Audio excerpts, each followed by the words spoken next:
Hola, buenas tardes. Estamos a viernes, estamos en las tertulias del Cristal. En primer lugar, quiero agradecer a la propiedad que nos cedan este espacio para poder hacer estas tertulias. Y hoy vamos a entrevistar a una persona que posiblemente es la que más sabe de placas solares en Mallorca. Y si alguien lo duda, pues lo verá. Es Iván Guardia, que es ingeniero.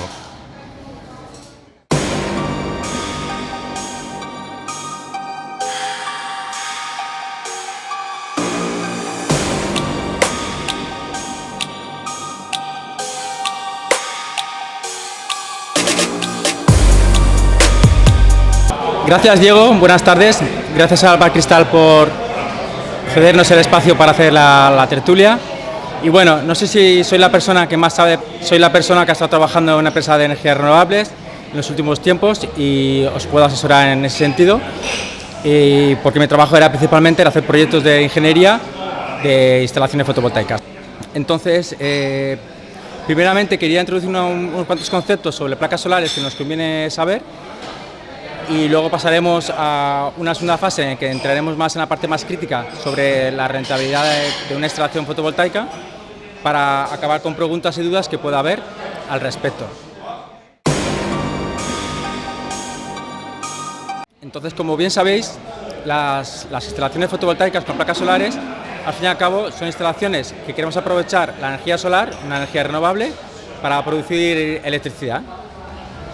Puede tener sentido porque ya tenemos en nuestra casa una conexión con Endesa y queremos reducir la factura eléctrica, que es lo más habitual, o puede suceder que tengamos una casa en rústico donde no nos llega la conexión eléctrica y simplemente necesitemos placas solares con baterías para almacenarla y poder tener luz tanto cuando hay sol para cuando no hay sol usando las baterías. Entonces son dos instalaciones muy diferenciadas.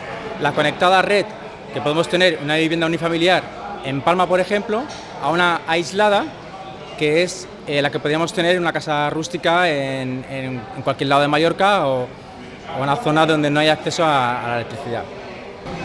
Sobre paneles solares, ya he entrado un poco en la tecnología, al fin y al cabo lo que se consigue es captar la radiación del sol, y digo radiación, no digo luz, porque puede ser un día con mucha luz pero poca radiación, entonces es importante tener ese concepto. Porque la radiación se consigue cuando la luz solar nos llega o nos incide más directamente sobre la superficie de las placas solares. Podríamos hablar sobre cuál es la mejor orientación para obtener más radiación, si es en invierno o verano, o dependiendo si lo orientamos al sur, al norte, al este, al oeste.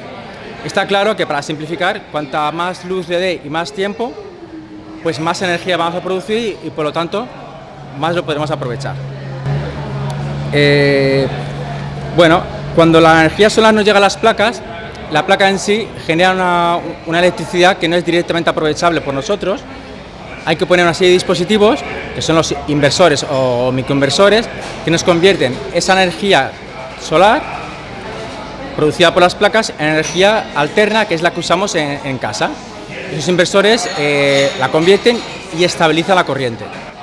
Aquí también quería destacar que no es lo mismo lo que es una comercializadora que lo que es una distribuidora. Lo que típicamente conocemos nosotros, que nos factura la luz, es la comercializadora, porque nos comercializa una energía. Pero realmente quien la fabrica, quien la distribuye, es una distribuidora. Es un concepto que es importante diferenciar porque, por ejemplo, como distribuidoras en Mallorca solo hay 3. Comercializadoras puede haber 20, 30, pues todas las que queráis, ¿no? Digo que solo hay 3 porque la más conocida es Endesa. Pero, por ejemplo, si estáis en Sóller, tendréis la del Vall de Sóller y una un poco especial que hace proyectos más industriales, que se llama Sampol. Son las 3 únicas que hay en Mallorca.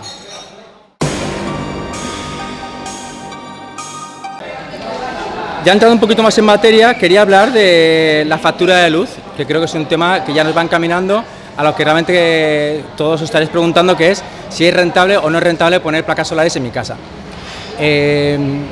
Principalmente vamos a hablar de viviendas, aunque también podemos diferenciar entre viviendas, otros sectores industriales, hostelería o educación.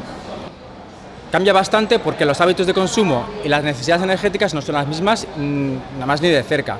Entonces, en un hotel, por ejemplo, el consumo principal lo vamos a tener en verano y en un colegio, por ejemplo, tendremos en invierno.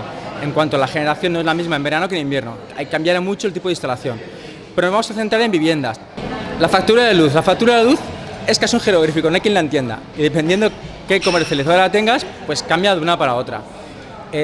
La verdad que hasta a mí a veces me cuesta entender las facturas de luz porque no hay dos iguales y porque el objetivo de muchas comercializadoras es precisamente el que no las entiendas para cobrarte lo que quieran.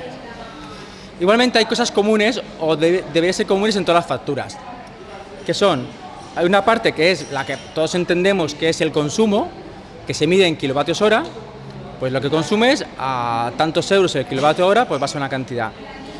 Hay otra parte que es la potencia contratada, que es el máximo de potencia que va a permitir mi conexión, es como decir el pico de consumo que yo voy a poder tener. Si enciendo muchas cosas a la vez, puedo superar este pico y me podrían cortar la conexión temporalmente. Hay otra parte que son tarifas de conexión, que eso depende de la distribuidora, que también depende de la potencia. Y por último, los impuestos.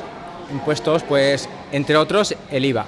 Pero bueno, hay más impuestos que de hecho van cambiando en función casi del gobierno que esté en ese momento. Y me gustaría introducir, al menos por si luego queréis preguntar, lo que es el tope de gas.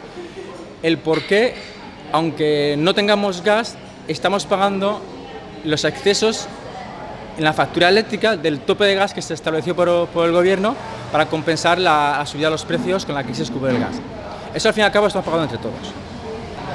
Respecto a las instalaciones, hemos hablado que hay dos tipos básicamente, las que tenemos conectados a la red, que son para autoconsumo, en las que podemos simplemente generar lo que consumimos, que sería un autoconsumo completo o parcial, en el que lo que nos sobre lo vertemos a la red y nos pagarán por ello. Y las aisladas, en las que como no tenemos conexión, no nos queda más remedio que poner baterías. Y por último, me gustaría, antes de las preguntas, mencionar que también es interesante que en todas las instalaciones fotovoltaicas hay una serie de subvenciones en las que podemos optar tanto a nivel de Gobierno Balear como a nivel nacional como a nivel de ayuntamiento. Y a modo de resumen, los trámites que nos van a hacer falta para hacer una instalación fotovoltaica va a ser principalmente con el ayuntamiento, en el que tenemos que pedir permiso para poder poner las placas solares, sea en el tejado de mi vivienda como en el solar rústico que podamos tener. El ayuntamiento puede que nos diga que sí, puede que nos diga que no. Cada ayuntamiento es diferente y no está uniformado el criterio. Pese a que hay intentos de que el Consejo Insular lo unifique, sobre todo a nivel rústico, la realidad es que a día de hoy cada ayuntamiento hace la guerra por su lado, especialmente en el urbanismo, que es de quien depende. Y por último, tenemos que hacer, cuando la instalación esté acabada, una legalización en industria para permitir que esa conexión yo la puedo conectar a red eléctrica, y esto se hace a través de la Consellería o la Dirección General de Industria. Y por último, las ayudas que podemos pedir que nos faltarían es a través del ayuntamiento, que muchos de ellos nos bonifican el IBI, es decir, nos devuelven parte del IBI o el 100% en algunas circunstancias en Palma durante varios años. Es como una especie de ayuda que dan para que la gente ponga energías renovables o, como dicen ellos, aprovechamiento energético en las viviendas. Si entre estas queréis hablar de coches eléctricos, pues también podemos hablar de coches eléctricos.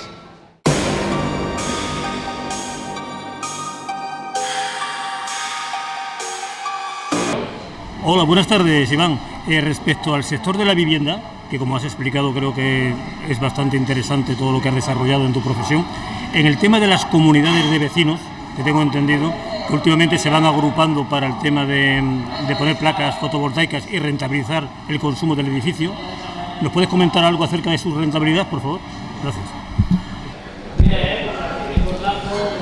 Bueno, en el caso de las comunidades de vecinos, hay dos maneras de poder trabajar con ellas. Una es haciendo una comunidad energética y otra es que cada individuo dentro de la comunidad, por su cuenta y con el permiso de la comunidad, ponga sus placas en su vivienda, en su adosado o en su vivienda que pertenezca a la comunidad. El segundo caso es el más sencillo, porque cada uno invierte lo que quiera poner mientras la comunidad le haya autorizado, porque va a haber un aspecto visual y un aspecto que la comunidad tiene que tener unos criterios de uniformidad a la hora de poner las placas solares para que si todo el mundo quiere poner, pues sean muy parecidas, sean todas iguales y hay unos criterios comunes. Una vez que tiene la autorización de la comunidad, pues cada individuo de la comunidad es libre de hacer la inversión que él desee. Y al fin y al cabo, esta conexión, como cada vivienda tiene su contador, cada instalación irá conectada a su contador de su vivienda con su facturación, su vertido con excedentes y sus facturas. Funcionaría igual que una vivienda unifamiliar, lo que en este caso necesitas la autorización de la comunidad de propietarios para instalar en tu tejado las placas solares. Es el caso más sencillo. Por otro lado, podemos tener una comunidad energética en la que tu vivienda o varias viviendas que no tienen por qué ser de la misma comunidad de vecinos se aglutinen para hacer una generación de energía que repercuta en toda la comunidad energética. Esto no es lo mismo que una comunidad de vecinos ponga placas solares para suministrar las partes comunes, como puede ser la piscina, ascensor o enchufes del garaje, ¿no? Que también se puede dar. Es un caso también sencillo porque al fin y al cabo va a haber un solo contador de la comunidad de propietarios a la que tú conectas una serie de placas solares y simplemente vas a reducir la factura eléctrica de la comunidad de vecinos, sin más. Pero no es lo mismo al caso más complejo en el que podemos establecer una comunidad energética que hay que establecerla previamente, no es simplemente pongo placas y reparto la energía, sino pensar por un segundo, si yo pongo placas solares y genero una serie de energía, yo con eso cómo lo repercuto a los miembros de la comunidad. ¿En función de qué? ¿En función de qué coeficientes? ¿En función de la participación de cada uno en la comunidad energética? ¿En función de los gastos que va a tener cada uno? ¿O en función de la aportación que haya tenido cada uno en la inversión de poner las placas solares? Eso es lo primero, en ponerse de acuerdo, pues el retorno de la inversión en cómo lo voy a repartir, porque si no, no tendría ningún sentido, ¿no? Y además se puede dar el caso que el sitio donde se haga la generación, es decir, donde yo ponga las placas solares, no tiene por qué estar físicamente en la ubicación donde están las viviendas. Se puede hacer a cierta distancia. Y eso implicaría un trámite mucho más complejo además, y te lo tienen que aceptar con la industria, para conectar a un punto distante de la conexión a la red con un contador específico solo para la generación, que es independiente del contador que va a tener la comunidad de propietarios para los consumos.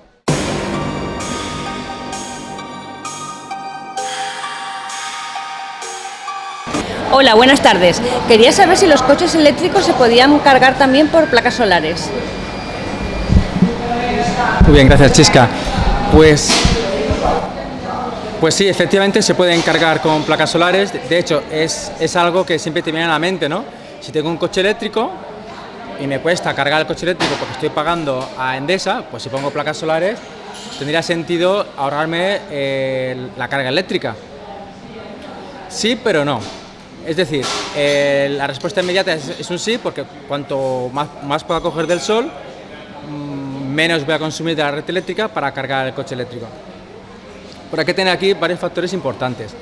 Y el primero es que solo voy a generar electricidad cuando hay sol. Y normalmente cuando hay sol, el coche lo necesito. De noche, que es cuando seguramente voy a poder cargarlo, no voy a tener placas solares. Ese casi que es el factor más importante a tener en cuenta.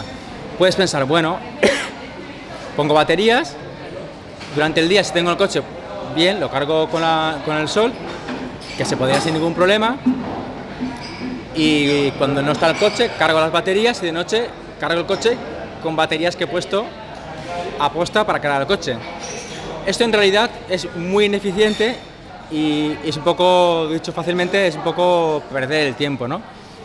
Porque desde que nos llega la energía a que la acumulamos en la batería, que va a tener un coste y un deterioro, a que luego la cargo en el coche, se está perdiendo más o menos un 40% de la energía que se podía aprovechar directamente, que no es poco, entre un 30 y un 40%. Teniendo en cuenta que el coste de las baterías es bastante elevado, habría que mirar cuánto me estoy ahorrando en poniendo baterías y placas solares respecto a lo que me estoy ahorrando directamente para la GES Endesa. Podríamos hacer los números, pero ya os adelanto que no salen los números. No es rentable poner baterías solo para cargar el coche. Y además teniendo en cuenta que un coche más o menos bueno eléctrico, ahora son datos técnicos, pero bueno, intentaremos entenderlos con números sencillos, tiene una capacidad más o menos de 50 kilovatios hora de capacidad de un coche para una autonomía aproximada de unos 300-400 kilómetros. Estamos hablando que si yo quiero poner, hemos dicho 50 kilovatios hora, si yo quiero cargar el coche con esa misma capacidad tendría que poner otros 50 kilovatios hora en capacidad, quedaros con la cifra más que los términos, para poder cargar eso durante la noche. Bien, pues resulta que el precio de poner baterías para una instalación fotovoltaica de 150 kWh es bastante elevado y ya os digo que ni de cerca saldría rentable para la carga de un coche. Por lo tanto, ¿se puede cargar un coche con energía solar? Yo creo que sí, mientras tus hábitos te permitan cargar el coche en horario diurno, cuando haya sol, y especialmente en verano, porque en invierno pues tampoco saldrán ni con esa en las cuentas. Hay muchas horas de sol, claro, en verano. En invierno hay muchas menos horas de sol y por lo general a duras penas nos llega para el propio autoconsumo que tengamos en la casa y normalmente no suele haber excedentes para el coche. Muchas gracias.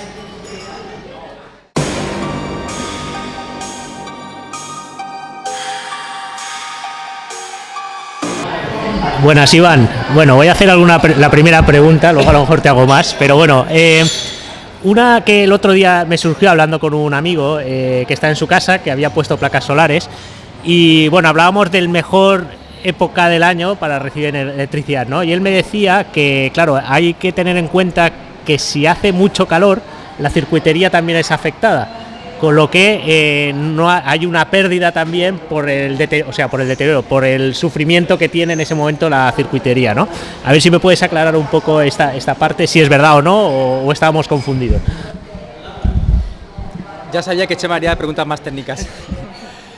Pero bueno, también voy a aprovechar para explicar un poquito cuál es la mejor orientación, cuál es el mejor horario y la mejor estación del año para la generación de placas solares.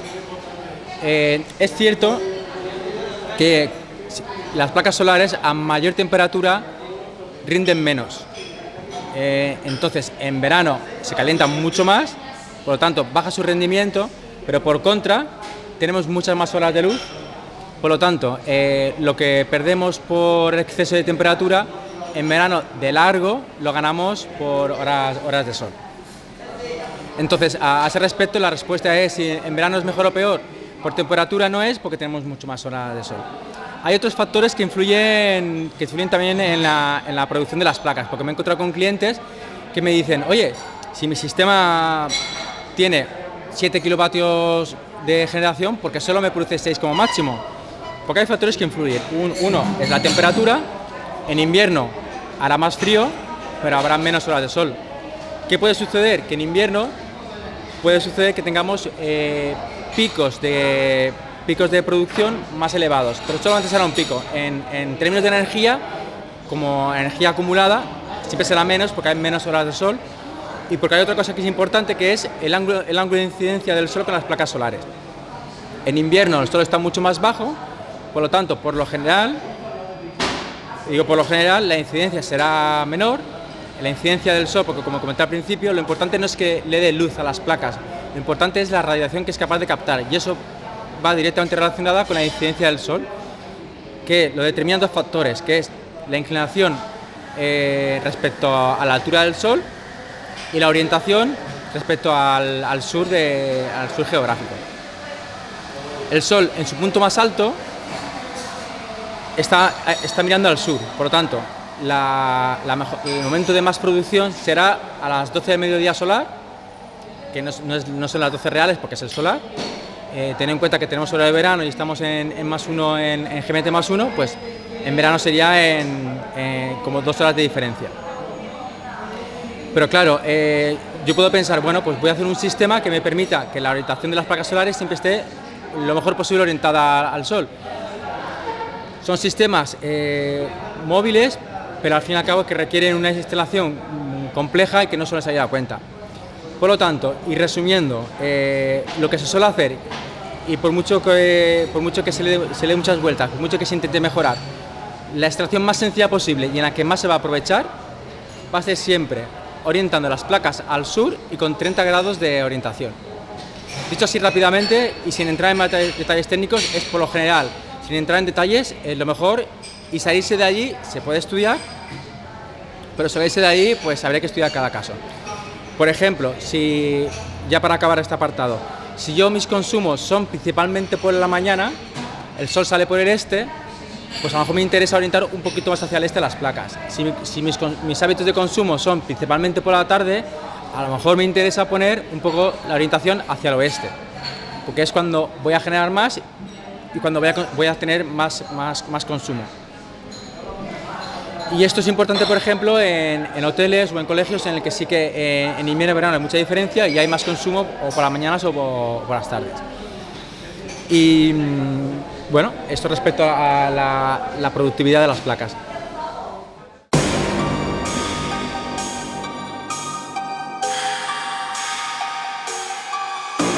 Bueno, Iván, muchas gracias por todas las explicaciones que nos has dado. Me parece que nos hemos enterado de muchas cosas que no sabíamos y que seguiremos sin enterarnos, pero bueno, mi pregunta ya la pusiste en tus ejemplos, que era cómo qué tiempo se puede tardar en rentabilizar la instalación de placas solares en un adosado de 100 metros cuadrados y para consumo propio, sin tener en cuenta ni baterías para luego poder vender o pasar a otra persona. Bueno, sobre la rentabilidad de una instalación fotovoltaica, voy a centrarme en vivienda, que es el caso más sencillo y el más fácil de entender. Dejo aparte, como comentaba antes, el sector industrial, hostelería, educación, porque los hábitos son muy diferentes y son otros niveles de consumo. En caso de una vivienda, también tenemos que diferenciar si ponemos baterías o si no ponemos baterías. ¿Por qué esta diferenciación? Porque a priori puedes pensar, pues mejor baterías, porque así de noche puedo acumular y usarla durante la noche. La idea es buena hasta el punto que nos encontramos de que las baterías son muy caras. Entonces, al ser tan caras, ¿hasta qué punto voy a pagar lo que van las baterías con lo que me estoy ahorrando mes a mes en corriente eléctrica? Entonces, lo ideal es llegar a un balance energético, es decir, que lo que yo genero es lo que consumo. Si llego a ese balance, pues, o casi llego a ese balance, como no compro nada a la red eléctrica, pues todo eso que me ahorro, porque me ahorro mucho más por no comprar que por vender. ¿Por qué? Porque el precio del que yo compro lo tengo muy claro. Voy a la factura, veo cuánto pago el kilovatio. Pues cuanto menos compre, es eso que me estoy ahorrando. En cambio, si yo produzco mucho más energía de la que consumo, esos excedentes los puedo vender. Pero hasta hoy en día en España, el balance no es un balance energético con las comercializadoras, es un balance económico. ¿Qué quiere decir eso? Que yo le compro energía a un precio y cuando yo vierto a red, ellos no me computan la energía que yo les he dado. Ellos me acumulan al precio de venta. Es decir, yo te compro la energía y te acumulo tantos euros a su precio. Claro, el precio de venta no es el precio de compra. Hoy en día, en el mejor de los casos, ronda a un tercio. Es decir, que por lo general, si yo estoy comprando a 0,21 a 0,20, con suerte estaré vendiendo a 0,10, a 0,8 o menos. No es nada equitativo. Entonces, si yo hago una instalación muy grande, me va a sobrar. Pero claro, si me sobra, el precio de venta va a ser un tercio del de compra, que seguramente no me sale rentable. Me es mucho más rentable el no comprar. Y para llegar a ese equilibrio, solo hay dos maneras. O bien equilibrar mi instalación respecto a mi consumo, o bien consumir menos, gastar menos, que muchas veces no es opción, porque hay unos consumos mínimos, porque hay gente directamente que no quiere consumir menos, quiere simplemente poner placas para que le sea rentable. Entonces, respecto a la pregunta, ¿es rentable o no es rentable? A grandes rasgos, con batería, por lo general, si tu objetivo principal es reducir la factura, por lo general no es rentable o los plazos de amortización son muy largos. Estamos hablando de que fácilmente son 8-10 años del plazo de amortización. Si no pongo baterías, el precio de la instalación va a ser mucho menor, pero también voy a consumir más de la red, sobre todo de noche, todas las noches, sí o sí, y no solo de noche, porque nos da la sensación que de noche es cuando más consumo, pero en invierno a las 4 o 5 ya no hay sol. Quiere decir que en invierno, como ponga la calefacción a las 5, hasta la hora que me vaya a dormir, todo eso no lo voy a coger del sol, y es un consumo muy elevado, contando además si luego pongo un horno en la cocina.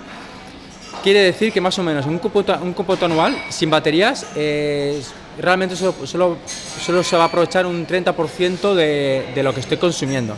que no es mucho. Entonces, ¿cuándo puede ser rentable? Yo siempre digo lo mismo.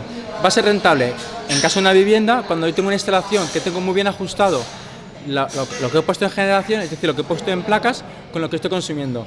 Ni más ni menos. Si pongo muchas placas solares, estaré tirando el dinero en inversión. Si pongo pocas placas solares, pues no tendré que comprarlo a la red eléctrica.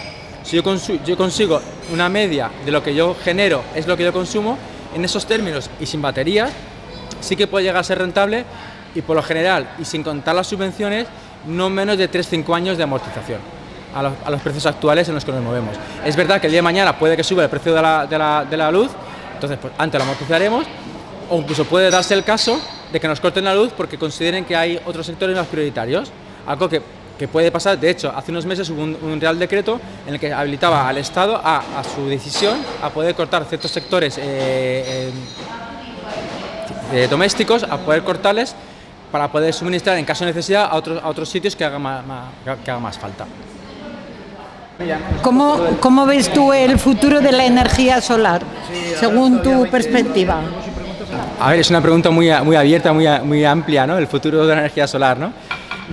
Bueno, si hablamos como tecnología, yo creo que es una tecnología que tiene mucho futuro, que es una energía limpia y renovable.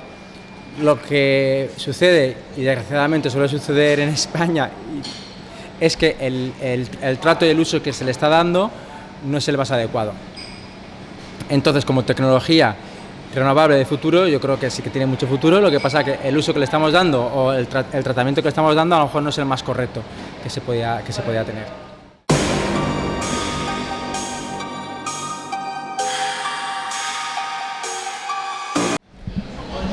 Bueno, Iván, que tanta energía renovable, limpia y todo esto, y luego nos encontramos con las baterías, que yo creo que su vida al final y como reciclaje va a ser muy contaminante, o no sé cuál será el destino.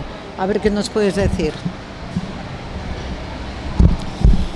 Sí, me había olvidado de las baterías. Efectivamente, las baterías es un elemento que apenas es reciclable y que tiene un ciclo de vida no muy largo, y que una vez finalizado pues tiene poca salida. Se habla mucho de energías renovables, se habla mucho de la ecología, de la reutilización de los componentes, pero es verdad que incluso en la propia fabricación de baterías no es con energía limpia, es decir, que lo de renovable 100% con baterías es relativo. De baterías hoy en día básicamente hay que diferenciar dos tipos, las que se están usando, las de ácido plomo y las de litio.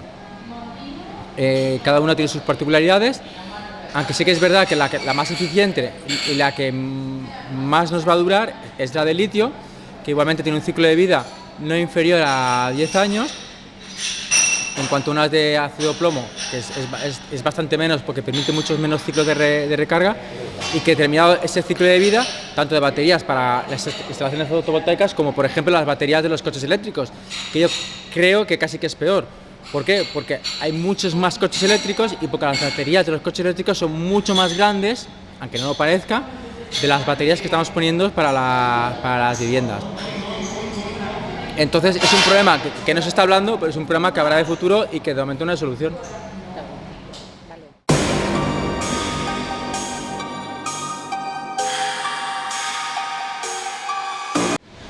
Muy buenas, Iván.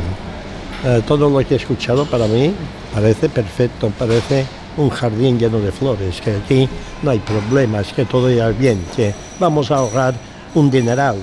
Bueno, mi pregunta es la siguiente. Hasta el Estado te da ayudas para que tú puedas montar estas placas solares. Yo nunca me he fiado de nadie. Entonces, yo pienso, la electricidad antiguamente era muy barata y la han ido encareciendo a base de impuestos. Puede que en este caso, con las placas voltaicas, también pueda pasar lo mismo. Cuando vean que tú te puedes hacer un lucro de lo invertido que has hecho, que en este caso, según veo, la inversión es bastante importante. Porque si más o menos cada 10 años, con suerte, las Las de litio, las baterías de litio, duran 20 años, teniendo mucha suerte. Las demás, con 3 años, hay que cambiarlas. Entonces esto es un gasto y bastante elevado. Si efectivamente durante el día tenemos unas horas determinadas para tener una corriente determinada, que aunque digan que el sobrante la podemos vender, que me digan a ver cuántas personas están vendiendo electricidad a GESA o a Endesa. Mi pregunta es la siguiente: si efectivamente esto a la larga será rentable o será una inversión nefasta. Bueno, estamos viendo que últimamente cuando algo es rentable para muchos, el gobierno se encarga de que no lo sea, ¿no? Entonces, yo quería poner un ejemplo que es muy clarificador de que ya está pasando esto. De hecho, es una pregunta que ya me tenía preparada por si me la hacíais y tengo la respuesta con un ejemplo muy claro. Y es que, como sabéis, en las facturas de luz, en el contrato que tenemos con la comercializadora, podemos tener una tarifa regulada o una tarifa libre. Bueno,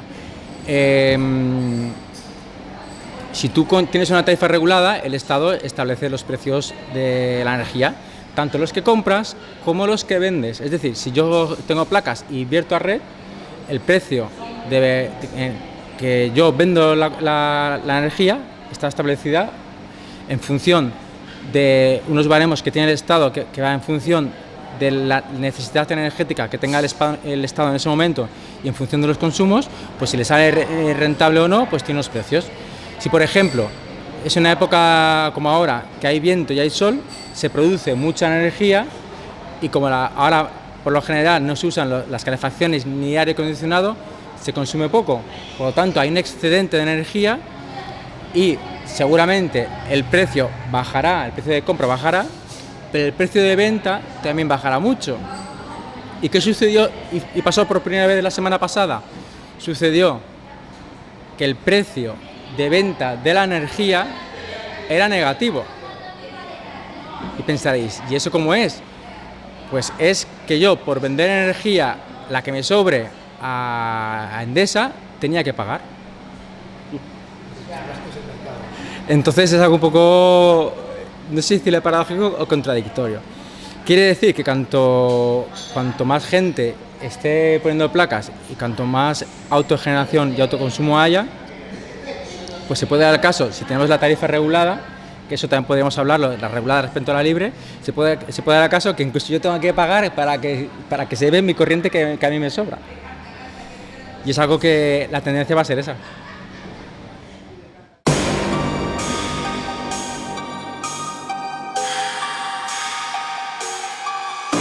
Mira, has hablado ya de ello, pero hace poco en una cafetería escuchamos una conversación también entre dos técnicos que debían ser de estos y en confianza le decía uno al otro: oye, esto que estamos vendiendo, ¿tú de verdad te crees que es realmente ecológico lo que estamos pasando a la gente? Dice, mira, ya los paneles solares, en principio, en el mismo Japón, han creado un conflicto tremendo porque producirlos, elaborarlos y todo el proceso de venta es todo lo contrario a la ecología.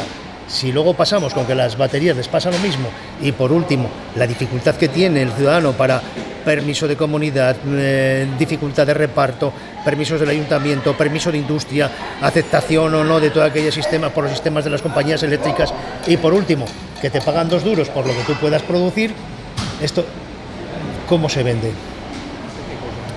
Bueno, efectivamente el proceso de producción tanto de las placas solares como de las baterías no es un proceso muy ecológico ni usa técnicas renovables, pero yo creo que aquí hay algo más importante que el simple hecho de que la tecnología sea más o menos ecológica, y es la concienciación de que debemos usar energías limpias. Es decir, la gran mayoría de la ciudadanía hasta hace muy poco pues le daba igual conducir con un coche que contaminase mucho.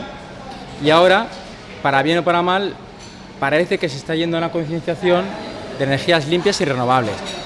Sí que es verdad que el camino escogido no es el mejor, pero a lo mejor sí que es el único posible para empezar a concienciar a la gente de que tenemos que cambiar los hábitos, porque no hay energías no renovables o fósiles para todos ni para todo el tiempo.